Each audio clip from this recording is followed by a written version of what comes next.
लखनपुर नामक छोटे से गांव में एक छोटा सा परिवार रहता था। उस परिवार में सुखीलाल, उसकी पत्नी शांति और उसका पोता बंसी रहता था। बंसी के माता पिता का देहांत बहुत पहले ही हो चुका था, इसीलिए बंसी को उसके दादा दादी ने पोष कर बड़ा किया था। अब सुखीलाल की उम्र ज्यादा हो चुकी थी, मगर सुखीलाल अब भी काम करने में सक्षम था। वह बहुत ही मेहनती था। सुखीलाल के पास एक छोटा सा खेत था, जिसमें वह दिन रात बहुत मेहनत करता था, और इधर सुखीलाल की पत्नी घर का सारा काम संभालती थी।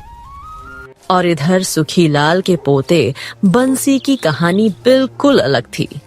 उसका किसी काम में मन नहीं लगता था। बंसी हमेशा भगवान का नाम जाप करने में समय बिताता था।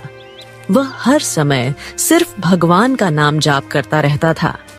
हरे कृष्ण हरे कृष्ण हरे कृष्ण हरे कृष्ण हरे कृष्ण हरे कृष्ण हरे कृष्ण हरे कृष्ण हरे कृष्ण हरे कृष्ण हरे। वह भगवान की भक्ति में इतना रंग गया था कि वह और कोई भी काम नहीं करता था। वह दिन रात बस भगवान का नाम जपता रहता था। बंसी के इस व्यवहार से उसके दादाजी बहुत परेशान रहते थे। जब सुखीलाल अपने खेतों पर काम करने जा रहे थे, तभी उन्हें बगल के गांव का एक गांव वाला मिलता है। राम राम सुखीलाल काका। राम राम रघु बेटा, राम राम। अरे सुखीलाल काका बहुत ही दुबले पतले दिखाई दे रहे हैं। क्या बात है काका, तबीयत तो ठीक है ना आपकी? हाँ रघु बेटा, पिछले कुछ दिनों से मेरी तबीयत ठीक नहीं लग रही, पर क्या करूँ रघु बेटा, खेत नहीं जाऊंगा, काम नहीं करूंगा तो घर कैसे चलेगा। लेकिन काका, आपकी तबीयत खराब है तो आप खेतों पर काम करने क्यों जा रहे हैं? क्यों, क्या हुआ काका? बंसी तो बहुत बड़ा हो गया है ना, क्या वह आपके कामों में हाथ नहीं बटाता? काका, आप अपनी जगह उसे क्यों नहीं भेजते खेतों पर काम करने के लिए? अब आपकी उम्र ज्यादा हो चुकी है, अब आपकी उम्र नहीं रही खेतों पर काम करने की। आप अपनी जगह खेतों पर उसे ही क्यों नहीं भेज देते हो? अब आपकी उम्र आराम करने की है, काम करने की नहीं। अरे रघु, तुम्हें कुछ पता नहीं है, बंसी एक नंबर का निकम्मा है। उसे किसी काम में कोई दिलचस्पी नहीं है, वह कोई काम भी नहीं करना चाहता है। मैंने बहुत कोशिश की कि वह कोई ना कोई अच्छा काम पकड़ ले। उसे मैंने शहर में अच्छी नौकरी लगवा दी थी, पर वह शहर से भी भाग आया। एक बार मैंने गांव के एक लड़के से बात करके गांव के ही मुखिया जी के घर में बहुत अच्छी तनख्वाह पर काम लगवाया था, पर उसने वह नौकरी भी छोड़ दी। मैं तो उसे समझा समझा कर थक गया हूँ, पता नहीं इस लड़के का क्या होगा। अरे काका, आपका पोता ऐसे नहीं सुधरने वाला। आप एक काम कीजिए, उसकी शादी करवा दीजिए। जब उसकी पत्नी घर में आ जाएगी, तब उसके सर पर एक जिम्मेदारी आ जाएगी और वह अपने आप सुधर जाएगा। और आप खेतों का काम छोड़कर काकी को लेकर तीर्थ यात्रा पर चले जाइए। फिर देखिएगा वह कैसे काम पर जाता है। मजबूरी में उसे काम तो करना ही पड़ेगा। हाँ रघु, बात तो तुम एकदम सही कह रहे हो। काका, मैं ठीक नहीं एकदम सही कह रहा हूँ, आपको यही करना पड़ेगा। हाँ भाई, मेरे दिमाग में ये बात कैसे नहीं आई। मैं जल्दी से जल्दी उसकी शादी करवा दूंगा। अगर तुम्हारे नजर में कोई लड़की है तो तुम मुझे बताओ, मैं जल्दी से जल्दी उसकी शादी करवा देता हूँ। हाँ, एक लड़की तो है, मेरी नज़र में सुंदर है और कामकाज में भी बहुत होशियार है। आपके घर का सारा काम संभाल लेगी। वह बचपन से ही बहुत गुणी है, उससे आप कोई भी काम करवा सकते हैं। वह कभी मना नहीं करेगी और वह लड़की आपके पोते बंसी को भी सुधार देगी। अरे रघु बेटा, ये तो बहुत अच्छी बात है। मैं अभी घर जाकर शांति से इस बारे में बात करता हूँ।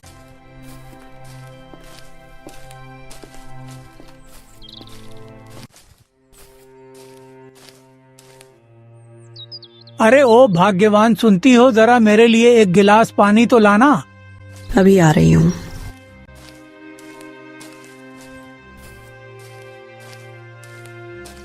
अरे जानती हो, जब मैं खेत पर काम करने जा रहा था तब मुझे पास के गांव वाला रघु मिला। वह हमारे बंसी के लिए एक लड़की के बारे में बात कर रहा था।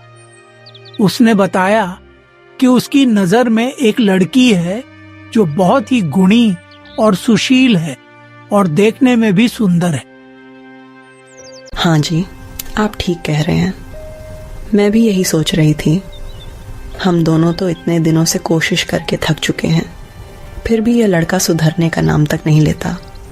शायद बंसी शादी के बाद सुधर जाए। मैं भी यही सोच रहा हूँ कि ये अब नहीं सुधरेगा तो आखिर कब सुधरेगा। कमाएगा नहीं तो खाएगा क्या, और अपनी पत्नी को क्या खिलाएगा, और आने वाले समय में उनके बच्चे हो गए तो वह क्या खाएंगे। मजबूरी में उसे काम तो करना ही पड़ेगा। बंसी के दादा दादी उसकी शादी एक सुंदर और सुशील लड़की से करवा देते हैं। घर में बहू आ जाती है।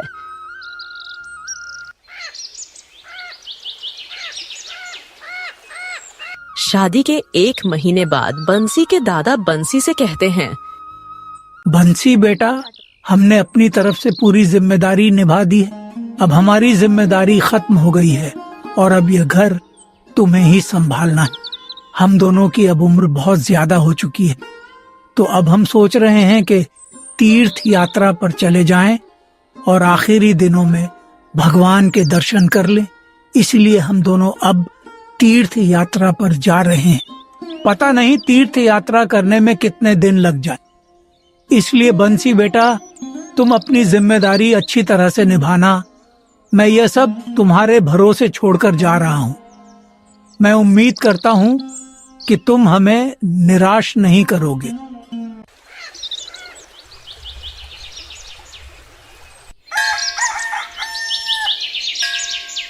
अगले दिन दोनों तीर्थ यात्रा पर चले जाते हैं। ऐसे ही कुछ दिन बीत जाते हैं, मगर बंसी की आदत में कोई सुधार नहीं होता। बंसी पहले की तरह ही अपनी भक्ति में लगा रहता है। बंसी को भक्ति में डूबा देख उसकी पत्नी सोचती है, मैं कितनी भाग्यशाली हूँ। मुझे इतने अच्छे पति मिले हैं जो हमेशा भगवान की भक्ति में लीन रहते हैं। इनको किसी बात की कोई चिंता नहीं, बस प्रभु की भक्ति में लगे रहते हैं। सच में मैं बहुत भाग्यशाली हूँ।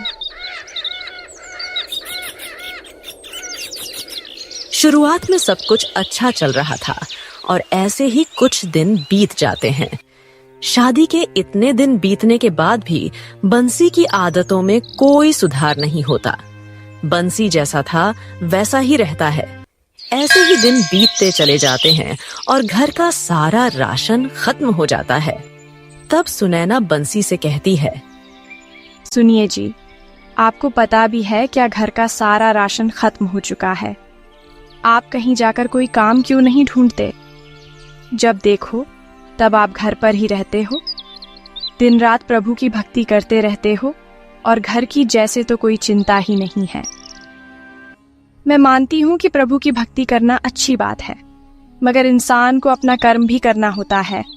अगर आप कोई काम नहीं करेंगे तो हम तो भूखे मर जाएंगे। इसलिए आपको कोई काम ढूंढना चाहिए। आपकी भक्ति करने से हमारा पेट नहीं भरेगा। अच्छा ठीक है, मैं कुछ करता हूँ। इतना कहकर बंसी घर से बाहर चला जाता है और अपने खेत पर जाकर बैठ जाता है और सोचने लगता है, मुझे लगता है सुनैना ठीक ही कह रही है। मुझे कोई ना कोई काम तो ढूंढना ही पड़ेगा। ऐसे काम नहीं चलने वाला। पर मैं कोई काम कैसे करूं? मेरा तो किसी भी काम में मन ही नहीं लगता। दादाजी होते तो वह सारा काम संभाल लेते, और अब तो वे भी नहीं हैं। मेरे पास इतना पैसा भी नहीं है कि मैं खेत में बीज बो सकूं। मैं एक काम करता हूं, थोड़े पैसे जमींदार साहब से उधार ले लेता हूं। जब पैसे आ जाएंगे तब मैं उन्हें लौटा दूंगा। इतना सोचकर बंसी जमींदार के यहाँ पैसे मांगने चला जाता है।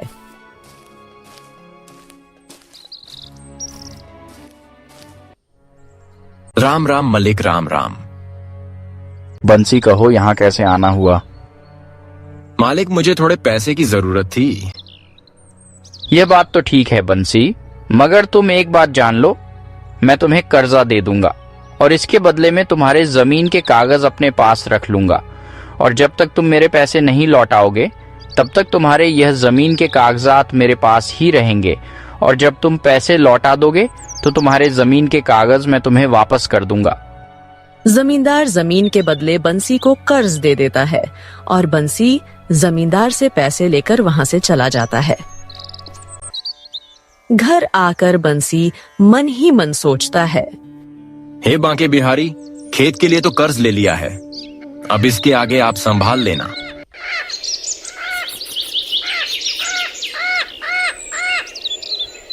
बंसी अपने खेत में बीज बो देता है और देखते ही देखते कुछ दिन बाद उसके खेत में अच्छी फसल निकल आती है। मगर बंसी की आदत नहीं जाती। वह दिन का आधा से ज्यादा समय भगवान की भक्ति में बिताता है, आधा खेत की रखवाली में। और इसी तरह एक दिन बंसी भगवान की भक्ति में इतना लीन हो जाता है कि कब आकर जंगली जानवर उसकी सारी फसल बर्बाद कर देते हैं, उसे पता ही नहीं चलता। जब अगली सुबह बंसी खेतों पर जाकर देखता है तो उसकी पूरी फसल खराब हो चुकी थी। तब वह दुखी मन से सोचता है, हे ऊपर वाले, ये कैसे हो गया? मुझे तो कुछ पता ही नहीं चला। अब घर जाकर सुनैना से क्या बोलूंगा? मैंने तो कर्ज लेकर सारे बीज खरीदे थे, मुझे तो जमींदार के पैसे भी लौटाने हैं। हे प्रभु, यह आपने क्या कर दिया? यही सोचते सचते बंसी घर पहुंच जाता है। घर जाकर बंसी सुनैना से कहता है, सुनैना, हमारी सारी फसल बर्बाद हो गई। जंगली जानवरों ने हमारे खेत की सारी फसल बर्बाद कर दी है। लेकिन आप तो रात भर खेतों पर ही थे, तो जब जंगली जानवर फसल खराब कर रहे थे तो आप क्या कर रहे थे? सुनैना, मुझे तो पता भी नहीं चला कि जंगली जानवरों ने कब हमारी फसल बर्बाद कर दी। मुझे सब पता है, ये सब कैसे हुआ होगा। आप अपने भगवान के नाम जपने में इतने व्यस्त हो गए होंगे और आपने ध्यान ही नहीं दिया होगा, इसी वजह से यह सब हुआ है। सुनैना, तुम चिंता मत करो, भगवान हमारे सारे कष्ट दूर कर देंगे। आपको शर्म नहीं आती क्या? मैंने बहुत से लोगों को भक्ति करते हुए देखा है, पर ऐसी भक्ति किस काम की जिसकी वजह से इंसान का खुद का नुकसान हो जाए। सब कुछ इस भक्ति की वजह से हुआ है। आपकी इस भक्ति की वजह से हम लोग आज इतनी बड़ी मुसीबत में हैं। भगवान की भक्ति में आप पूरी तरह से पागल हो गए हैं। इसी तरह कुछ दिन बीत जाते हैं और घर का बचा खूंचा राशन पूरी तरह से खत्म हो जाता है। सुनैना बंसी की आदतों से तंग आ जाती है, लेकिन बंसी को कोई फर्क नहीं पड़ता। वह फिर भी घर पर ही बैठकर भगवान का नाम जाप करता रहता है। तब सुनैना सोचती है, अब इनसे तो कोई काम होने से रहा, यह तो कुछ करेंगे नहीं, मुझे ही कुछ करना पड़ेगा। मेरी तो पूरी जिंदगी बर्बाद हो गई। इस आदमी से शादी करके मेरी किस्मत फूट गई। मैंने क्या सोचा था और यह आदमी क्या निकला। जब मैं शादी करके इस घर में आई तो मुझे लगा कि मुझे एक बहुत अच्छा पति मिला है जो भगवान की भक्ति करता है, लेकिन यह पता नहीं था कि यही भक्ति हमें एक दिन ले डूबेगी। आज भगवान की भक्ति की वजह से ही हमारे घर में खाने के लिए एक दाना तक नहीं है। इन्हें कितना भी मैं समझा लूं, यह कुछ नहीं करेंगे। यह भगवान की भक्ति में खुद भी भूखे रहेंगे और हमें भी भूखा रखेंगे। मैं एक काम करती हूँ, किसी के घर में साफ सफाई या फिर खाना बनाने का काम ढूंढ लेती हूँ। सुनैना दूसरे के घरों में साफ सफाई, बर्तन धोने और खाना बनाने का काम ढूंढ लेती है। दूसरों के घरों में काम करके सुनैना थोड़े बहुत पैसे कमाती है और जैसे तैसे करके सुनैना के घर का गुजारा चलता है।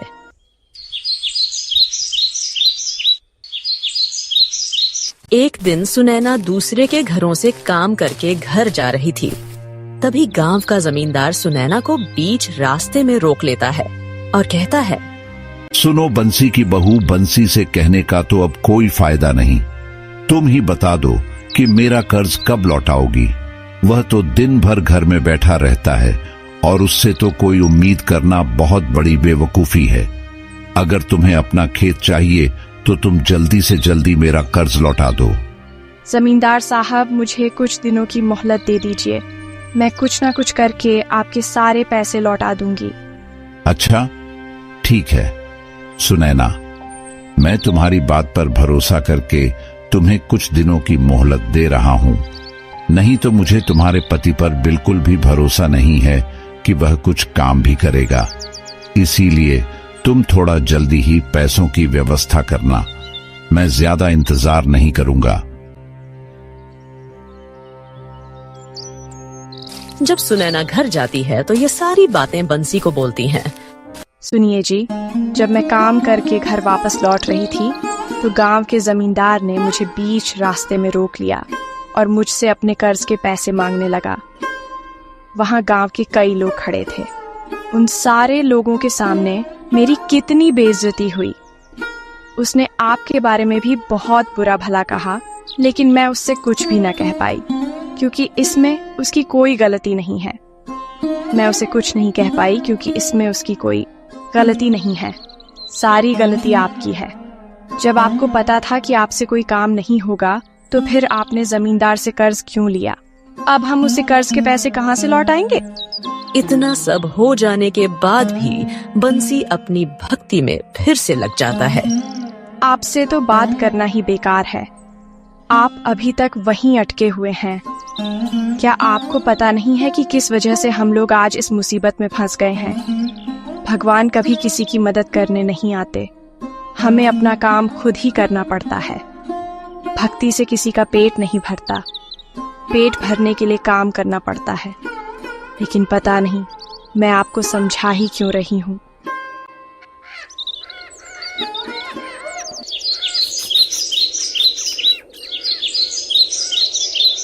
ऐसे ही कुछ दिन बीत जाते हैं और एक दिन जमींदार बंसी के घर आता है और कहता है, बंसी, मैंने तुम्हें कुछ दिनों की मोहलत दी थी और वह दिन पूरे हो चुके हैं। क्या तुम लोगों ने मेरे पैसों का इंतजाम कर लिया? मैं अपने पैसे लेने आया हूँ। मालिक, अभी तो पैसों का इंतजाम नहीं हो पाया है। मुझे कुछ नहीं सुनना। अगर तुमने 5 दिनों के अंदर मेरे पैसे नहीं लौटाए तो मैं तुम्हारे खेत की नीलामी करवा दूंगा।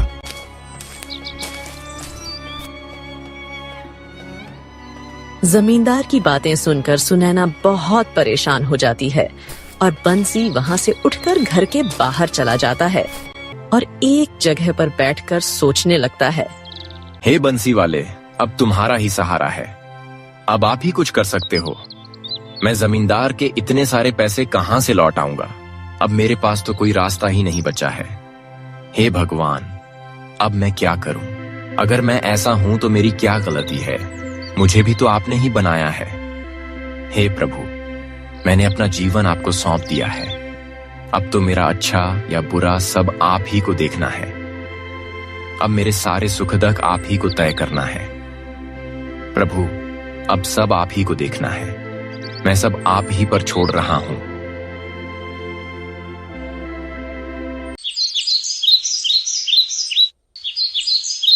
देखते ही देखते 5 दिन बीत जाते हैं और 5 दिन बीतने के बाद जमींदार फिर से बंसी के घर आता है।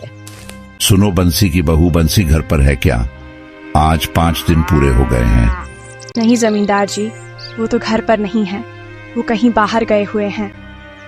क्योंकि उसे पता था कि मैं आने वाला हूं, तभी वह घर से बाहर भाग गया। बंसी को क्या लगता है कि वह घर छोड़कर इधर उधर भाग जाएगा तो क्या मैं अपने पैसे उससे वसूल नहीं करूंगा? ऐसा बिल्कुल भी नहीं होगा। वैसे भी वह काम चोर काम पर तो गया नहीं होगा। मुझे उसे पैसे देकर ही बहुत बड़ी गलती हो गई। जो आदमी खुद का घर नहीं चला सकता, अपनी पत्नी का पेट तक नहीं भर सकता, वह कर्ज का पैसा कहां से लौट आएगा। इतना बेशर्म आदमी मैंने आज तक नहीं देखा, जो अपनी पत्नी के कमाई पर अपना पेट पाल रहा है और खुद घर पर आराम करता है और तुम्हें काम करने के लिए लोगों के घर पर भेजता है। उसे तो शर्म के मारे कहीं जाकर डूब मरना चाहिए। आप मेरे पति के बारे में ऐसा मत बोलिए। जमींदार साहब, आप जुबान संभाल कर बात कीजिए। आपको ऐसी बात करने में शर्म नहीं आ रही है क्या? क्यों ना बोलूं, मैं भला तुम ही बताऊं। मैं कोई झूठ तो नहीं बोल रहा हूं और यह सच भी तो है, भले ही तुम्हें बुरा लगे। अच्छा तुम ही बताओ, बंसी से शादी करके तुम्हें क्या सुख मिला, जो उसके बारे में बुरा सुनने पर तुम्हें अच्छा नहीं लग रहा है? उसने आज तक तुम्हें दिया ही क्या है? अगर मेरी बात मानो तो तुम उसे छोड़ दो और मेरे पास आ जाओ। कब तक भिखारियों का जीवन जीते रहोगी? बंसी तुम्हें कोई सुख नहीं देने वाला। अगर मेरे पास रहोगी तो मैं तुम्हें सारा सुख दूंगा, नए कपड़े, नौकर चाकर, नई सरिया, और तुम्हें मैं रानी बनाकर रखूंगा और सब कुछ दूंगा जो तुम चाहोगी। और हाँ, मैंने जो बंसी को कर्ज दिया है वह भी माफ कर दूंगा। तो फिर देखना तुम्हारा जीवन कैसे बदल जाता है। हम गरीब हैं तो क्या हुआ, हमारी भी इज्जत है। आपकी हिम्मत कैसे हुई मुझसे ऐसी बातें करने की? निकल जाइए अभी के अभी मेरे घर से, नहीं तो मुझसे बुरा कोई नहीं होगा। हमने आपसे कर्ज लिया है तो क्या हुआ, हम आपका कर्ज लौटा देंगे। हम आपके कोई गुलाम नहीं है, जो आप जैसा कहेंगे हम वैसा ही करेंगे। आपने मुझे समझा क्या रखा है? जल्दी जाओ यहाँ से, नहीं तो गांव के लोगों को बुलाकर उनके सामने आपकी बेइज्जती न कर दी तो मेरा नाम भी सुनैना नहीं। तुम्हारी इतनी औकात, तुम मुझसे ऊंची आवाज में बात करेगी? मेरे ही टुकड़े पर पलते हो और मुझे ही आंखें दिखाती हो। अरे मैं तो तुम्हारे ही भले के बारे में सोच रहा था, और वैसे भी उस निकम्मे ने आज तक तुम्हें दिया ही क्या है, और तुमने मेरी ही बेइज्जती कर दी। अब देख मैं तुम लोगों के साथ क्या करता हूं। तुम्हें फूटी कौड़ी के लिए भी मोहताज न कर दिया तो मेरा भी नाम बदल देना। अब तुम दोनों अपने खेत को भूल ही जाओ और वहां अब कदम रखने की भी हिम्मत मत करना, नहीं तो मैं तुम दोनों की क्या दुर्गति करूंगा ये तो मुझे भी नहीं पता। अब वह खेत मेरा है, अब तुम्हारा उस पर कोई अधिकार नहीं। इतना कहकर जमींदार वहां से चला जाता है। सुनैना बहुत ही गुस्से में होती है। तभी वह सोचती है, ये सारी समस्या इनकी वजह से आई है। अगर यह कहीं काम कर रहे होते तो इतनी बड़ी मुसीबत नहीं आती। आज हम खाने के लिए एक दाने को मोहताज है, ऊपर से उस जमींदार ने अपनी सारी हद पार कर दी। ये सब इनकी वजह से हुआ है। तभी बंसी घर आता है और अपने पूजा पाठ में लग जाता है। तभी सुनैना गुस्से में बोलती है, बस बहुत हो चुका, ये सब मेरे घर में नहीं चलेगा। अपना सामान बांधिए और निकल जाइए यहाँ से। ये घर मैंने पहले भी चलाया है और अभी चलाऊंगी। अब मुझे आपकी जरूरत नहीं है। भाग्यवान, ये तुम क्या कह रही हो? मैं कहाँ जाऊंगा और कहाँ रहूंगा? यह सब तो आपके प्रभु जानते होंगे कि आप कहाँ रहेंगे और जाएंगे। उनसे आप पूछ लीजिएगा कि आप कहाँ रहेंगे। आपके ही वजह से आज जमींदार ने मुझसे कितनी घटिया बातें की, लेकिन आपसे बात करने का कोई फायदा नहीं है।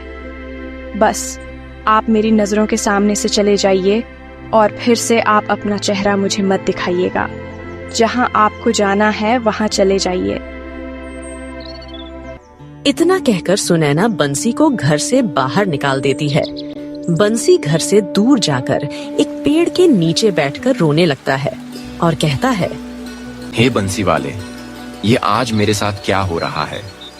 मैंने बचपन से आपकी भक्ति की, उस भक्ति के बदले में आज मुझे यह कैसी सजा मिल रही है? सुनैना घर के बाहर बहुत ही दुखी मन से बैठी होती है। तभी सुनैना के पास एक आदमी आता है जिसके हाथ में एक थैला होता है और उस थैले में बहुत सारा सामान होता है।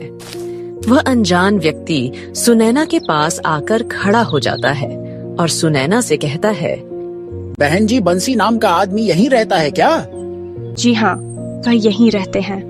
वे मेरे पति हैं। आप कौन हैं और आपको उनसे क्या काम है? क्या उन्होंने आपसे भी पैसे लिए थे? अरे नहीं नहीं बहन जी, दरअसल आपके पति बहुत सालों से हमारे यहाँ नौकरी पर हैं, लेकिन आज तक उन्होंने कभी भी अपनी पगार नहीं ली। इसलिए मेरे मालिक ने मुझे यहाँ उनकी पगार देने के लिए भेजा है। इतना कहकर वह अनजान व्यक्ति रुपयों की थैली सुनैना को दे देता है और वहाँ से चला जाता है। उस व्यक्ति के चले जाने के बाद सुनैना उस थैले को खोल कर देखती है। सुनैना जब उस थैले को खोलती है तो उसकी आंखें खुली की खुली रह जाती हैं। उस थैली में बहुत सारे सोने के सिक्के, हीरे, जवाहरात, रुपया पैसा था। इतना सारा धन देखकर सुनैना सोच में पड़ जाती है। हे भगवान, इतना सारा धन, यह मैं क्या देख रही हूँ? मुझे तो कुछ समझ में नहीं आ रहा। मुझे तो ये सब कोई सपने जैसा लग रहा है। मुझे तो अपनी आंखों पर भरोसा ही नहीं हो रहा। ये कैसा चमत्कार है, और इन्होंने तो कभी मुझे नहीं बताया कि इतने सालों से ये किसी के यहाँ काम कर रहे थे। ये बात इन्होंने मुझसे राज रखा और मुझे बताया भी नहीं। ये मुझसे छुपाकर रोज कहीं काम करने चले जाते थे। इनके मालिक तो बहुत ही ज्यादा अमीर होंगे, तभी तो उन्होंने तनख्वाह में इतना सारा धन दिया है। हे भगवान, मुझे माफ कर देना। इनके बारे में जाने मैं क्या क्या सोच रही थी, और गुस्से में आकर इन्हें मैंने कितना खरी खोटी सुना दिया। मुझे जल्दी से इन्हें ढूंढना होगा और उनसे माफी मांगनी होगी। पता नहीं वे कहाँ चले गए होंगे।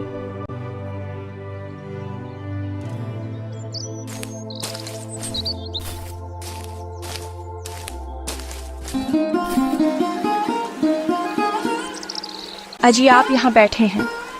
मैंने आपको कहाँ कहाँ नहीं ढूंढा। मुझे माफ कर दीजिए। मैंने आपसे कितनी बदतमीजी से बात की, इसका मुझे बहुत ही ज्यादा पछतावा है। अब घर चलिए। बंसी को सुनैना की बातें कुछ पल्ले नहीं पड़ रही थीं। उसे कुछ भी समझ में नहीं आ रहा था कि आखिर सुनैना क्या बोल रही है। नहीं सुनैना, तुमने बिल्कुल ठीक किया है। यही मेरी सजा है। मैं उस घर में नहीं जाऊंगा। वैसे भी आज तक मैंने तुम्हें कौन सा सुख दिया है? तुम्हें मेरे साथ रहने से हमेशा दुख ही मिला है।